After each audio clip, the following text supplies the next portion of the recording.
semua fans Manchester United, sekarang aku bakal menemani kalian semua untuk memberikan informasi terbaru tentang klub kesayangan kita yaitu Manchester United. Hasil pertandingan Manchester United vs Wolves.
Gianfilippo Mateta ingin cabut dari Crystal Palace, MU siaga 1.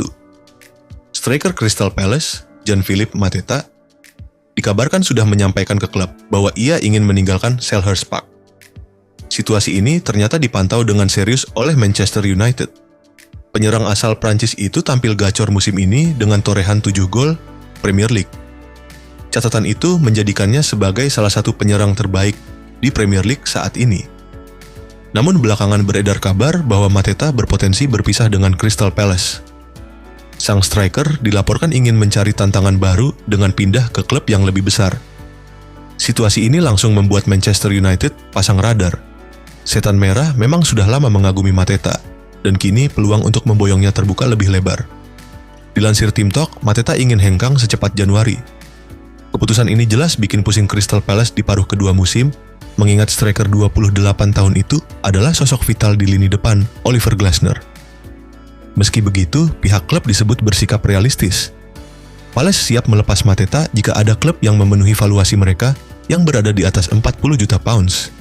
Mereka tak mau mengulang drama seperti Michael Olise dan sadar bahwa nilai Mateta akan terus menurun seiring kontraknya yang habis pada 2027.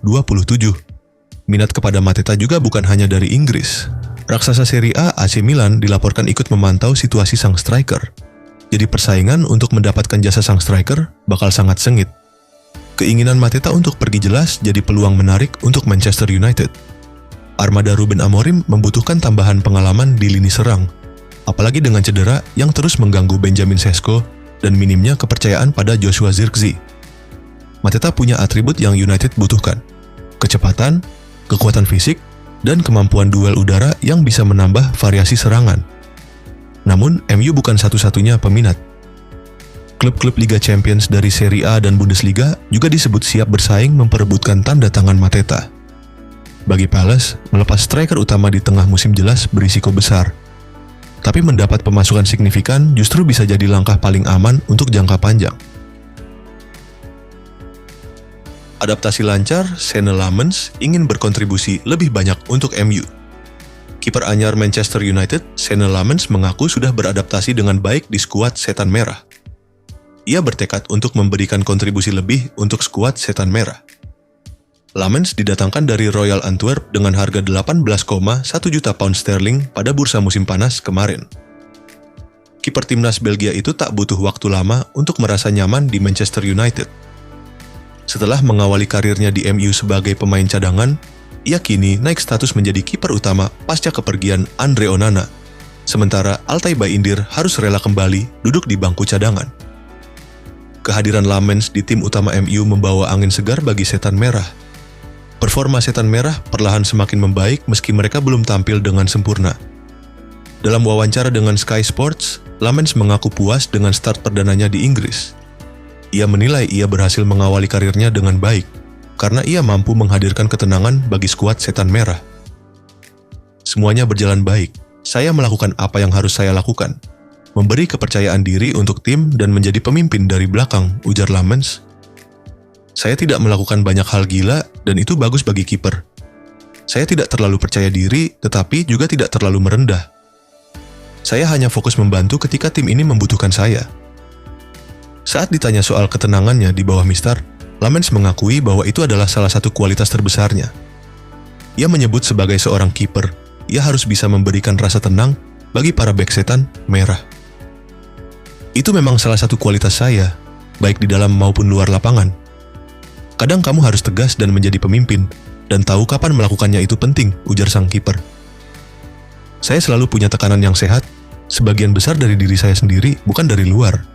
Saya berusaha tetap tenang, dan sejauh ini semuanya baik-baik saja, pungkasnya. 3 tim yang bisa jadi pelabuhan karier berikutnya, Marcus Rashford. Jika tidak dipermanenkan Barcelona, PSG tertarik. Marcus Rashford tampil apik sejak dipinjamkan ke Barcelona, tetapi menurut laporan terbaru, rival Real Madrid itu kemungkinan besar tidak akan mempermanenkannya di akhir musim. Kesepakatan peminjaman Marcus Rashford mencakup opsi pembelian senilai 26 juta pound, tetapi menurut The Athletic, skenario yang paling mungkin adalah pemain berusia 28 tahun itu akan meninggalkan Barcelona di akhir musim 2020-5/2/2026. Sejauh ini, Marcus Rashford telah mencetak 6 gol dan 9 assist dalam 19 penampilan dengan rata-rata 1 gol setiap 83,2 menit. Meskipun ia tampil mengesankan di Spanyol, kembali ke Old Trafford juga tampaknya mustahil selama Ruben Amorim masih menjadi manajer. Dengan mempertimbangkan hal tersebut, situs Planet Football coba menganalisis tim mana yang kemungkinan jadi pelabuhan karier selanjutnya seorang Marcus Rashford. Pemain sayap ini menikmati masa pinjamannya bersama Aston Villa musim lalu dan menyumbang 10 gol dalam 17 penampilan. Klub memang memiliki opsi untuk mempermanenkannya di musim panas, tetapi akhirnya memutuskan bahwa harga 40 juta pound terlalu mahal. Namun, dengan pemain berusia 28 tahun itu akan tersedia dengan harga lebih rendah di musim panas, Villa mungkin tergoda untuk kembali merekrut Rashford. Baru-baru ini terungkap bahwa Ollie Watkins sedang berjuang melawan cedera lutut, yang menjelaskan penurunan performanya belakangan ini. Asalkan Villa lolos ke Liga Champions musim depan, kepindahan Rashford bisa jadi akan terjadi. Bukan rahasia lagi bahwa PSG telah lama mengagumi Rashford. Apalagi tim scouting PSG melihat betul permainan impresif sang striker bersama Barcelona. Memang, menurut Football Insider, raksasa Prancis itu telah memantau perkembangannya musim ini. Jika benar, sangat menarik melihat rekam jejak Marcus Rashford bersama PSG. Pada bursa transfer Januari 2025, Dortmund sempat dikaitkan dengan Rashford, tetapi gagal karena ia malah bergabung dengan Aston Villa. Pembicaraan awal telah dilakukan saat itu dan klub Jerman tersebut kemungkinan akan mempertimbangkan kembali minat mereka terhadapnya pada musim panas 2026. Dengan Dortmund yang memiliki sejarah dalam memaksimalkan potensi pemain Inggris, Rashford sendiri mungkin tergoda untuk pindah. Jangan lupa like dan komen semenarik mungkin dan cantumkan IG kalian di kolom komentar.